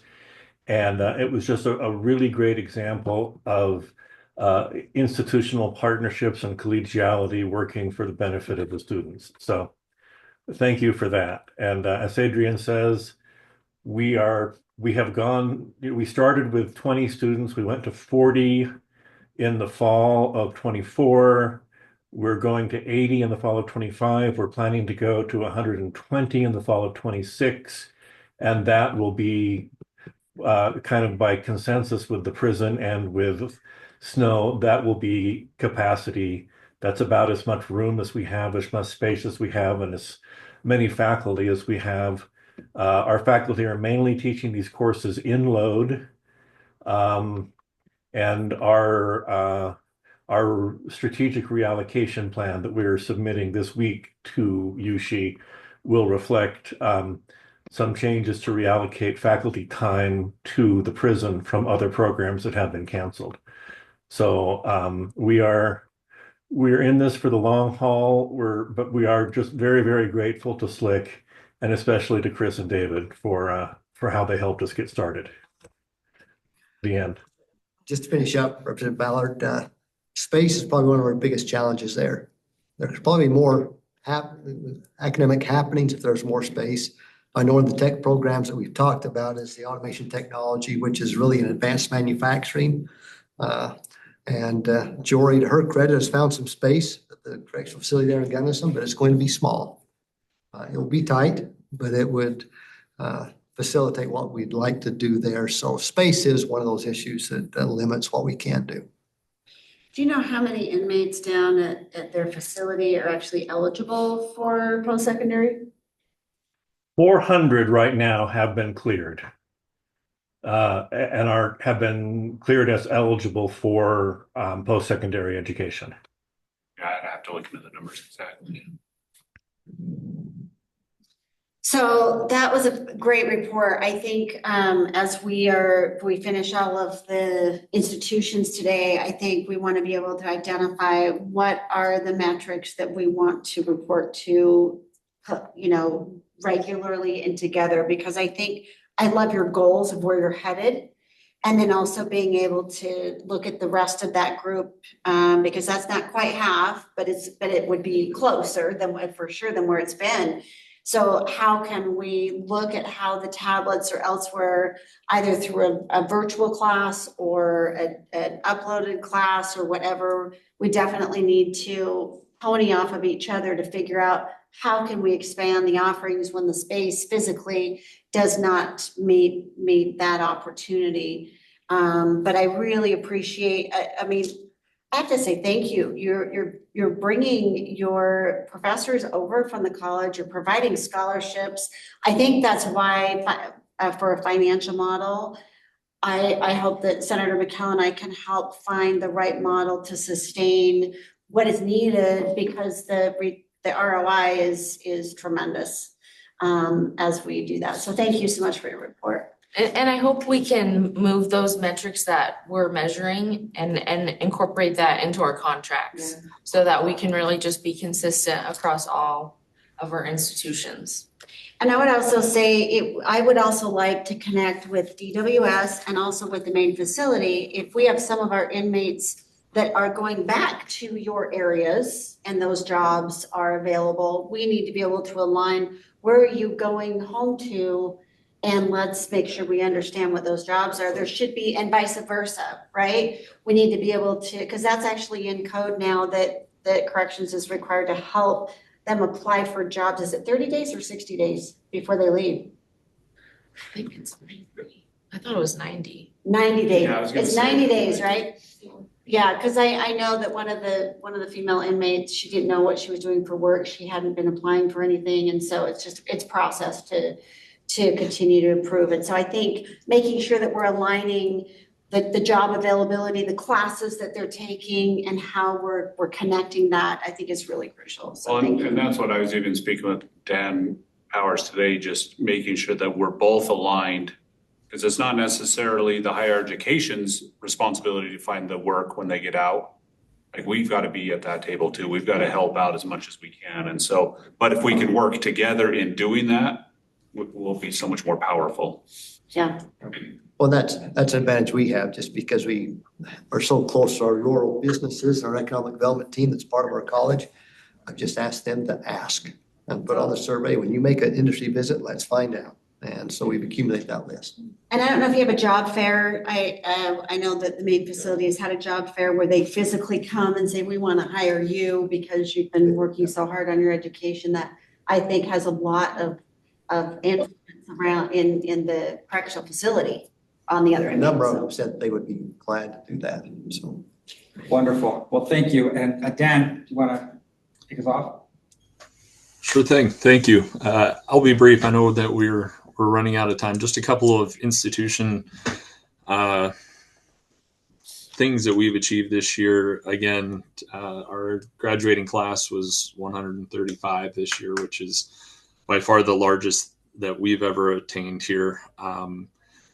What goes along with that, though, is we have a 75% graduation rate this year, which is easily the highest rate. Our retention efforts have worked. And for this coming fiscal year, we're looking at 185 graduates, which would be outstanding. So in terms of strengths, weaknesses, we took this task very literal, so I hope that that's okay. We've identified our strengths with the Department of Corrections. One, that these programs reduce recidivism. We have data that indicates 70% of our graduates are not returning to custody within 3 years, which is an enormous number. And the programs they support the overall rehabilitation goals of the institution. We did open this up to our students as well to say, hey, what is it that we do well? What is it that the Department of Corrections does well? And overwhelmingly, the top two responses were, you've improved my employment prospects when I leave the institution, and you've promoted personal growth. Several identified increased self-confidence, critical thinking, sense of purpose, improved mental health. And they identify students that are taking advantage of higher education overall are better behaved within the institution. In terms of weaknesses, unfortunately, I probably have three things that have already been mentioned about 100 times in this meeting. We need to identify a stable funding source. Space, again, we currently have almost 400 men capped for our programs. We need somewhere to offer additional programming options, and we have about 125 women. Access inequality, we would love to be able to offer classes in more areas. We're currently working through the process of exploring maximum security. Another weakness is a lack of continuity post-release. I think all the institutions are suffering from that. Just many students lose their momentum when they leave, and it's capturing that. What can we do to bring them back in? Two recommendations that we would like to bring forward. In the space area, we would like to recommend a space utilization survey, possibly be conducted by the Department of Corrections or the institutions in partnership with the Department of Corrections. Examine the outcomes that are tied to those spaces, the graduates that are produced, the attendance. Is the department truly, utilizing these spaces the best way they can? In terms of navigation, completion, technology, access to Canvas or a learning management system within the housing units, we believe would be critical to all of those things. We didn't really hit on technology, but I would like to let everybody know that all of our students every day check out a Wi-Fi enabled Chromebook in class. It's been a game changer for us. It's been outstanding. Wonderful. And that's exactly what we're looking for when it comes to the flow of some of these reports as well, is those recommendations and so on. Do we have any volunteers? Anybody else? I just want to say please. quickly, what an incredible statistic that 75% of your graduates don't return to custody within 3 years. That should be the number one reason why the legislature invests in what we're doing here, and that we have a good model for that. And then I also wanted to mention, when you talk about the lack of continuity post-release, we actually put in one of the pieces, I think it was maybe HB 194 a few years ago, that there should be a way before they leave corrections that there's a box that they check, just like the HIPAA, right? I want my institution to know, to be able to contact me when I get out, instead of them waiting for me to contact them. So if there is some kind of a Google Drive or email or something that the institution is notified, and you can identify even before they leave, hey, here's your counselor, here's their information. They're going to have your email that corrections is created for you. They can help you get registered for the next class, whatever it is. And this is where our reintegration team, that's where I want them to step in. I don't even want them, I want to connect them on the phone with their counselor before they get out and saying, hey, this is where I'm going to be. What do I need to, my next steps? That's what I'd rather have a seat. And I think it's both, right? Yeah. It's both being able to communicate and having that information, because they have to, their information is not automatically just going to be given to the institution unless there's a box check that says, please help me. I want you to help contact me when I get out, right? It's going to be a little harder. So I think it is that connection with that academic counselor for sure. So I think the pieces are there. Like Chief Honey reference, I think it's really just a matter of bringing them all together, to ensure stable housing, transportation, your education, all of these things. My last thing is I would like to extend an invitation to our friends at Snow to come and tour our automation program here. We understand what it's like to take something that is generally housed in a warehouse size space and put it into a classroom. So we're doing everything small scale with the very same outcomes that our students on campus produce. So if there's any interest, we'd love to have you. Thank you. That's great. We'll coordinate something. And Well, and I just want to speak to about the whole space efficiency evaluation. I've already started that. Just because that was one of my biggest things is we keep adding in these programs, but then we're not actually looking to see, are they gaining anything from it? And if we want to add something that is going to be beneficial, does it make sense? Like maybe we need to stop doing something that isn't beneficial. So we have that room and actually prioritize, these classes. So. Wonderful. Thank you. Thank you so much. How about we call on UB Tech? Hello. Hi. Can you give us a quick update on what's going on up there? Yes, hello from Roosevelt. I'm Andrew Lee Burchell. I am the AVP of Instructional Services here at UNA-Mesa Technical College, and this is Michelle Bostick. She's our VP of Instructional Services. I am newer to my role, so this meeting in general has provided a great opportunity to have lots of learning and lots of understanding. So thank you for letting us attend and for everything that we've gathered from all of you today. Just to be quick, some strengths that we have. As somebody previously mentioned, we do have our graduation upcoming this Thursday. So we're really excited about that. Such a great time of year to kind of watch those culminations. Another thing that's been culminating this month is our program Out of the Jail partners with the UNA Basin Association of Governments, and they build our construction technology program works on building a modular home on site at the jail. And then this month, they were actually able to move that and place that on site up near Tabiona. And they are working on the finishing touches of pulling that together and getting it ready for a family to move into. So those are, some pretty exciting things coming to fruition out of our program. And it really gives us the why of, these opportunities that we're providing for these students to progress. We're kind of evaluating things, again, with some changes internally. It's given us the great opportunity to reevaluate what we're doing, how we're doing things, and kind of where our focuses should be. One of our weaknesses that we've noticed, it's a little bit difficult when we don't have control over, our student navigation systems, retention, completion, because we're not, I think everyone's in the same boat, but we're not able to recruit students. We're kind of just whatever students are, placed into our program. And so that can be kind of a challenge for us. And so our recommendation would be to develop or improve a system, that maybe provides us a little bit more stakeholder in that ability to control some of that.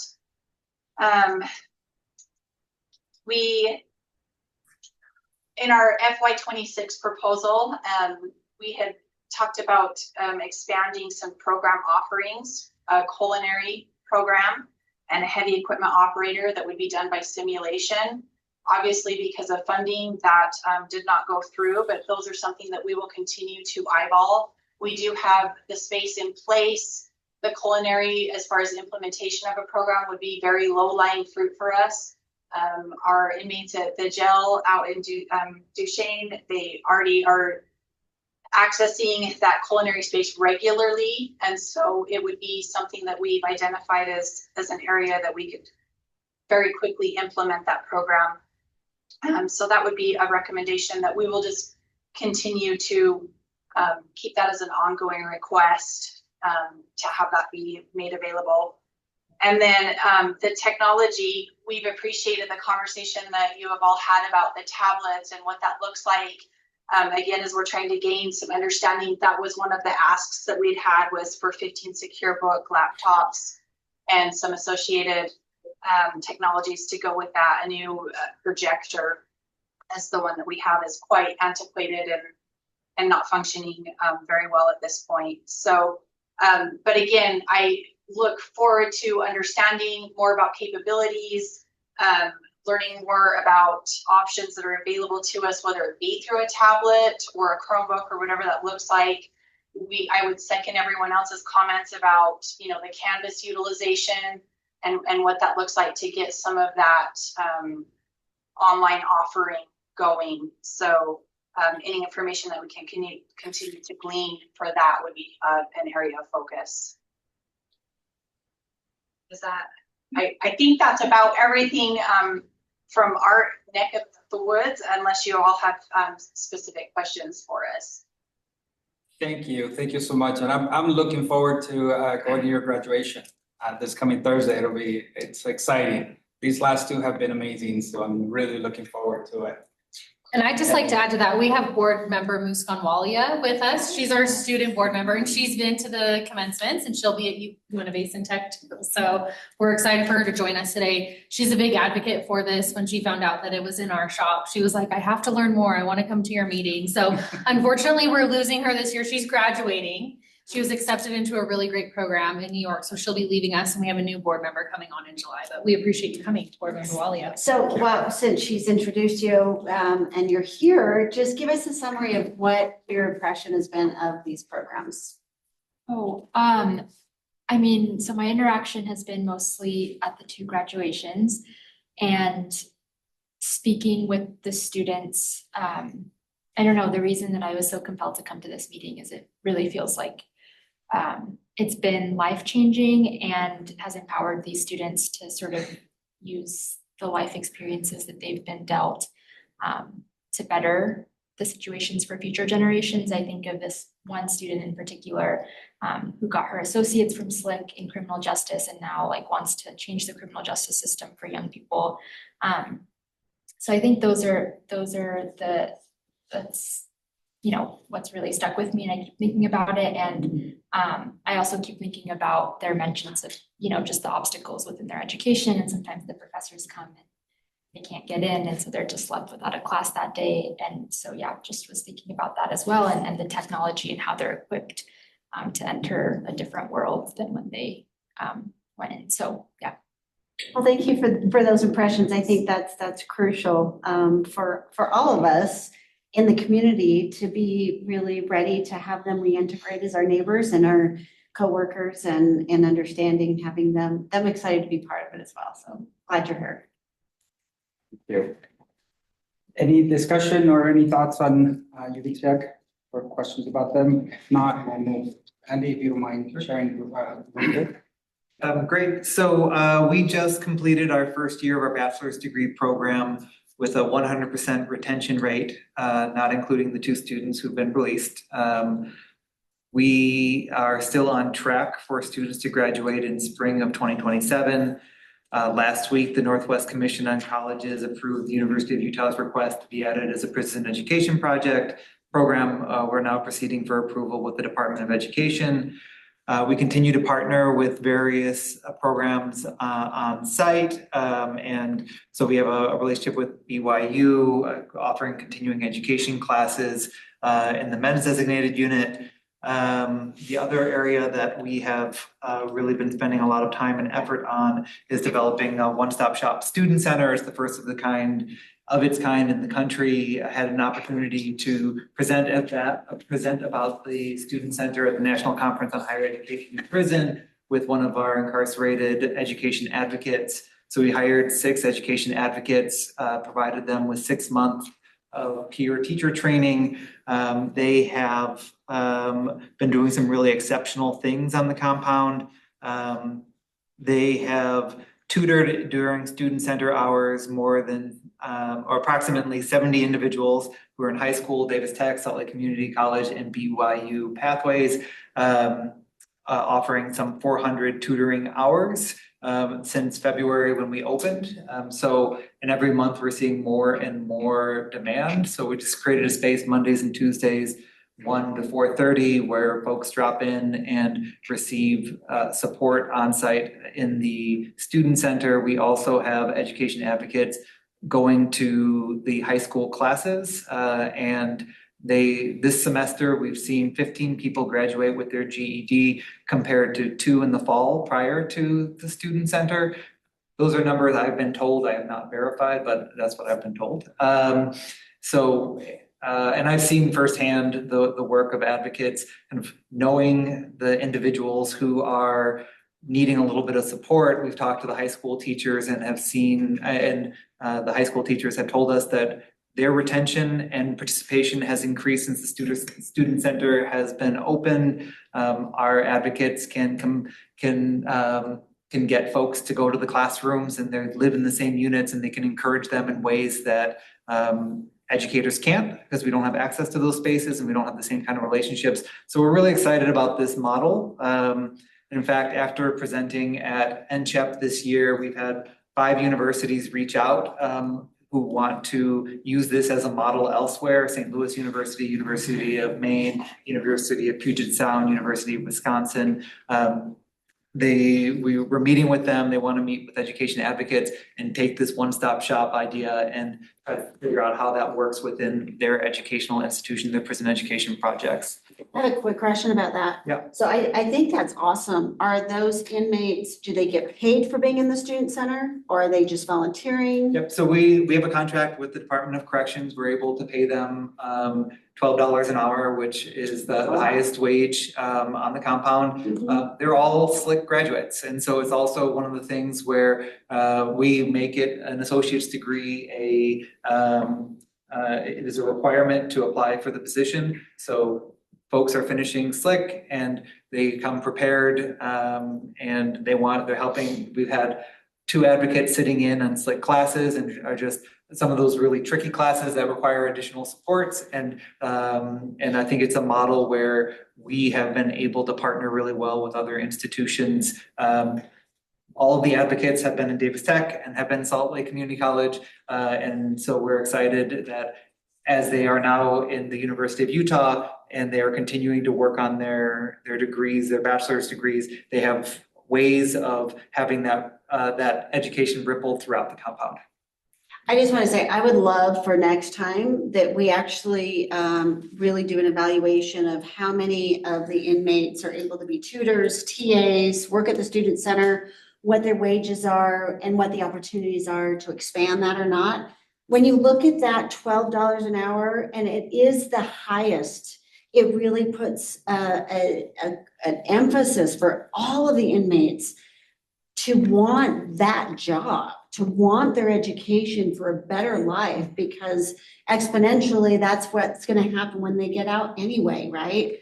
So I'd really like to evaluate the job opportunities that we're providing, where the growth experiences can be. So that makes me super excited how much collaboration that has brought, but also the efficacy of having the tutoring in the student center there with those wages, right? It's great. We're also partnering with Weber State in the fall. We're offering a venture course in the fall and the spring, where we are going to enroll approximately 20 to 25 students. Most of them will be first-time college students. So we have since we have education advocates working in the high schools, they're able to help identify folks who haven't had college before. And we're creating these 2 classes. They're already on the books at Weber State, Introduction to Humanities and Perspectives in Creative Arts, that will allow folks to get a college experience and hopefully kind of push them towards SLIC or Davis Tech, and just kind of prepare them in even exploring some concurrent enrollment opportunities. Can we also put a analysis or a report of how many of these post-secondary students are tutors for those working on their high school education, right? Their GEDs. I think that would be great to see if that's also an opportunity. I mean, $12 an hour is more than minimum wage. But in the prison, it's a 6-figure salary, right? Compared to the other jobs for pennies on the dollar. So I would love to see how that we can collaborate with the high school students as well. So that's great. And I'd just like to comment for a second because it has started. There's construction going on over at the Delta Center. So I apologize online if you can hear this, but Zoom has done a pretty good job at filtering it out, but we're shaking here right now with the booms that are going on. Sounds like fireworks. There will be a very nice parking structure one day, and until then, all of the Yachi office is navigating that. So my apologies for that construction. Yeah, go ahead. Final couple of things on our end to share out. We will be launching the Center for Research on Education Justice and Opportunity, a national center on higher education and prison research at the U in the fall. It's a multi-million-dollar grant that'll come in from the Ascendium Philanthropy. So excited that the spotlight will be on Utah for higher education in prison. Dr. Erin Castro will be leading that center. And then finally, I'll share out that at the end of the semester, we had a celebration in Dell commemorating the kind of end of the first semester of the Student Center, the end of the first year of our bachelor's degree program. 2 students who are education advocates won an award for undergraduates at the University of Utah for leadership in their development of the Student Center, which was really exciting. It's the first time, to my knowledge, that incarcerated student won an award that wasn't designated for incarcerated students, just for anyone at the U. That came with a $10,000 grant to our program and $2,000 each to education advocates. So figuring out how to get them those funds that they earned and have had support from the Department of Corrections on that. So we're just kind of figuring out the mechanisms on our end to get a check to someone's account, which we'll figure out. And then we also had one of our first alumnus from our program who graduated this semester at the University of Utah, Leah, who's our reentry coordinator. She graduated at the U. She's starting graduate school at the U in the fall and is doing great. She came out and she spoke to folks. She was incarcerated for nearly 2 decades and is doing fantastic and had an opportunity to address our students, many of the folks that she knew in Dell. So that was a quick update in terms of kind of needs and strengths. Just very quickly, feel like we're developing some really innovative programming that, as I mentioned, is catching the attention of folks around the country of what we're doing. We have great partnerships with SLIC, with Davis Tech, with BYU Pathways, and our education team, the 3 of us who lead prison education programming at the U, we have more than 40 years experience doing this kind of work. So I think that's another kind of strength of our program. Of course, the national center that we're creating. And then weaknesses are all things folks have said. We would love to find some sustainable funding. Most of the funding that we have has been from grants, private donors. We've covered all of the costs of tuition through private donors. I'm out hustling to find grants and funding for the program. If we had some sustainable funding sources, we could put even more attention to the on-site work that we're doing. And then last strength would be technology. Like Dan, we've kind of figured out with a computer lab that is with laptops, how folks can use Canvas, how they can have limited whitelisted websites, and that's been working really well for the last year. So I do think the technology issue is one that can be solved. Great, tremendous. Wonderful, thank you. Thank you. That's so exciting, Andy. Thank you. I'll be quick. I think we're about out of time. We just had our recent graduation ceremony. 28 graduates. That means over the past 3 years, we've had 77 students finish their associate degrees inside the prison, which is very exciting for us. Would draw attention to the KUER news article that they came out right before graduation. I thought they did an outstanding job. They focused on a student who graduated from our program last year and was doing great things as a mom outside. So that was very exciting for us. I think things are going very well. We have been operating as a second chance Pell initiative institution. In law, what that means ultimately is that we were chosen in Salt Lake Community College by the Department of Education to coordinate our efforts with the contract with UDC to pilot the restitution of Pell inside the prison system, which is what we've been doing for the past few years. We're now, though, transitioning into an official PEP with, well, what we assume is the Department of Education. Our application has been accepted and approved by the NWCCU, so is now just moving on to this next state, which is great and wonderful. I appreciated what was mentioned about the coordinating of efforts that are happening here with the University of Utah and SLCC, with Snow College. I'd like to see our coordination improved this year with Davis Tech, and to be able to successfully transfer credits back and forth with greater ease so that our students can use what happens there with greater efficiency. It's something that Dan and I have been trying to get done for some time, and it does happen, but it needs to be strengthened. I do have a concern. I'd like to see greater coordination, though, with Ensign College. We have talked about this before. There's just limited space, limited resources, and yet there's a need for Ensign College and other institutions. The work is too big for any one single institution to accomplish. But as it stands right now, we have students that are in and registered in our classes that are dropping out so that they can go take a pathways course with Ensign College, or they're telling us that they have to leave early so that they can go get into their other class at that time. So that lack of coordination with specifically that institution is concerning to me. I'd like to see them brought in, and so that we can all work together in an effort to serve UDC in their quest to provide transformative experiences for those who are incarcerated. So I'd like to see that. I'd like to see that happen, and we can talk about that and move forward. You just want to having them broker a meeting coming. with UDC and you? Well, we've got them coming at our next meeting, I think regularly, since they are now in the facility. We need to have them here every time. I think they are now getting their class coursework accredited, what's the, getting accreditation, I can't speak. Accreditation, okay. Accreditation, I thought it was a D. T. It's very strange, I know, It's a T and everybody We're says from it wrong. Utah. Okay, we're from Utah. That makes sense, okay. And so, but I just think we need to have them here. What I would actually recommend is that there be a couple of groups that meet before our next meeting.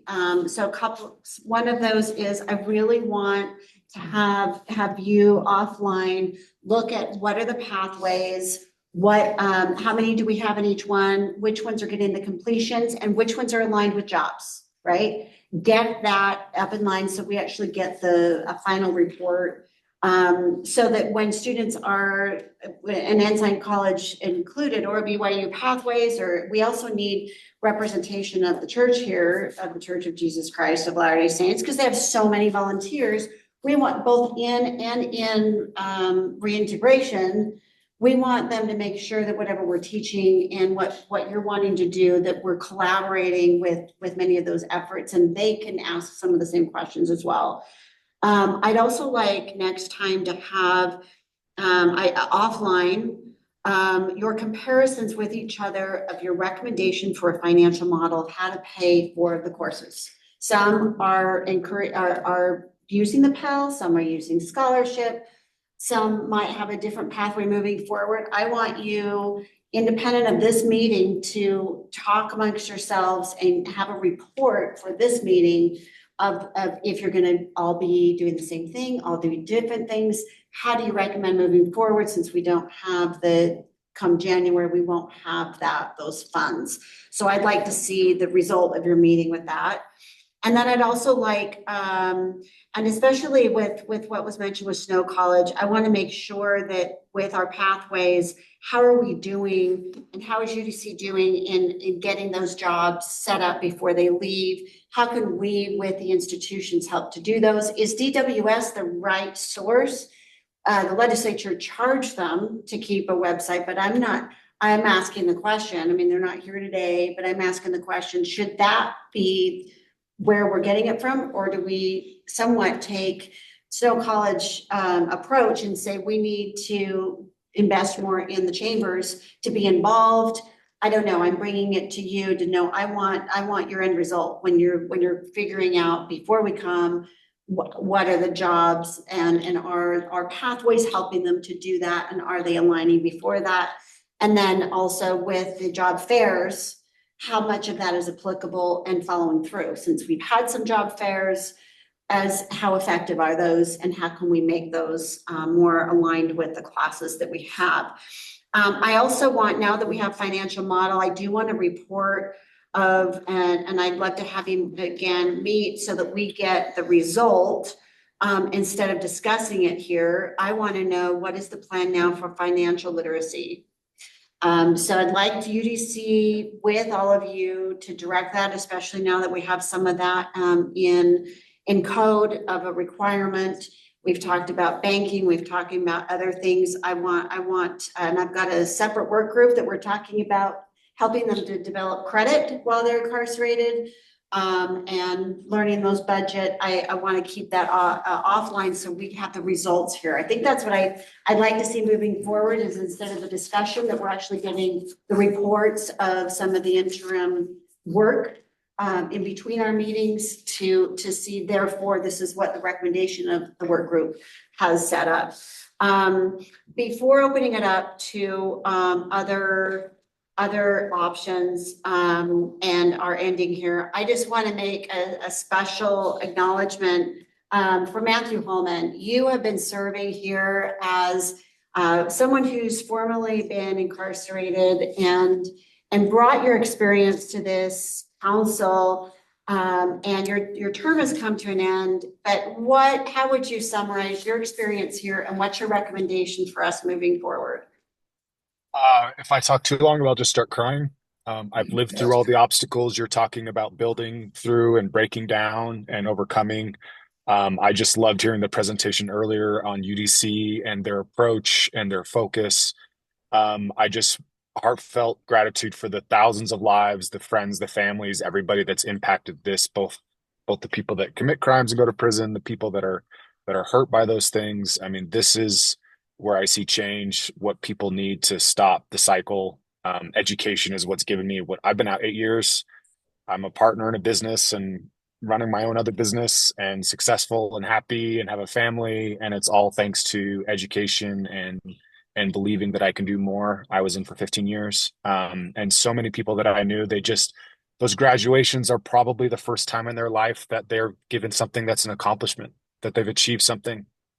So just everything you've always done, Chair Ballard, you've always talked about how they're human beings, and it needs to be something that will translate to success on the streets, as we say on the inside.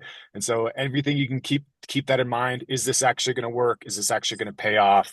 I think that's the right way to keep going with it. So thank you all. If you're willing, Matthew, we've got a reporter actually who's doing a write-up on the education in prison. If you're willing, I'd love to have them reach out to you for either your story, your comment, whatever they want to ask. Would that be okay? Yes, definitely. And I would also add too, if you need any inroads with Silicon Slopes, I've been on some of their committees and use their facility and know all the executives there as well, so can help facilitate some. I work in the tech sector and stuff. That's what I do, so I can also help with that, even though I'm no longer on the board. I think that's an important goal moving forward for us financially, to not put all the burden on the inmates, even though that's what the tablet companies have in mind. I think we need to figure out a better way to make these things plausible for us. So thank you for your service, Matthew. I know we're out of time. Does anybody else just want to mention a work group or something you'd like to see before, in between our meeting, or something for next time that you'd like to bring up? I do have just one thing that I'd like for us to discuss and consider. And that's in regard to the expansion into the county jails that was discussed. It was mentioned that there's some complexities because of service areas and restraints and things like that. I think that perhaps rather than service areas, if we're talking remote and distance learning, that we may want to think about it in terms of, well, the coordinated effort that we're seeing here with various institutions. Because it is a major undertaking for a college or a university to go into the prison system and begin to teach classes and offer that. It's not just running classes, it's registering students, it's processing that, it's everything at the student affairs level. And then it's the funding issue as well. So how will those other colleges or universities out there that are servicing those county jails, how will the students be able to pay for those classes, especially if they're not able to access Pell dollars like we're doing? So I don't know. We may want to consider that of how to expand that, and whether we're focused on service areas or the established ability to access Pell and the ability for institutions to handle and be able to do that. I don't know. It may look better, and this sounds self-serving, and we can't do this as an institution unless we hire more people. But it may be best for Snow College, who's established, and for SLCC to be able to go in and offer those general education courses remotely at those county jails, because we're able to access federal funding and things. So anyway, a topic for consideration and discussion. I think that's significant. I think it'd be great for you, the two of you, Snow College and Salt Lake Community College, to work with Sheriff Jensen to identify where those places are and what. And I love the model that they helped you to set up, right? I mean, I think that's what we're looking at, whether you follow through or you expand or whatever it is. I know that there's a lot of students that are in the jail. So thank you. And Michael, you have a comment. Well, I just wanted to follow up on that. Snow last year set up courses in 3 of the county jails in our service area. So Juab, San Pete, and Sevier. And we created a single online broadcast network that went to all 3 of those places. And we had a very successful pilot of that program with students from all 3 jails in the same class. That is a very expandable model. That's a very scalable model. We did not continue on the pilot because of the lack of funding, because that would have required a full-time director, and we weren't able in the end to hire a full-time director. But with a fairly small investment, I think working with SLIC, I think we could create a statewide network that would very effectively broadcast live classes into all of the county jails. I love that. And I want to put an urgency to these financial models, because if we want the governor to put any of it in his recommendation for a budget or a structure, that is usually announced in September. So I feel a great urgency to collaborate the models that we want to expand into the jails, or the pathways that we need, or the online offerings, or whatever it is, whatever we want to really have the governor help us with in his budget is so much easier than us to try to do it independently. And so I know that it's May, but that gives some time between now and August for us to try to finalize that. And when is our next meeting? August-ish is the word right now, because we will be sending out a poll for both the August and October meetings. These are kind of the dates we're looking at based on our chair's availability. We'll double check with them and then get you out scheduling polls. Those will come from Lehia, who is over here, who's helped assist today. So thank you, Lehia. Okay, so I think that's what I'll identify with you, these working groups, when they need to meet, and be able to come back with the reports rather than an initial discussions. I think it's really important outside of these meetings. Yep. So I think we can do public comment. Any public comment? You see the Zoom better than I do. Yep, no public comment here. Well, I think the public comment would be thank you to this group for having a 75% returning to their families and not coming back into the prison system. So I thought that was a great report. Thank you, Dan. That's really what we want. It changes lives, it changes families, and it benefits our communities. So it's tremendous. Thank you. With that, motion to adjourn. You're here. All in favor, say aye. Any opposed can stay seated.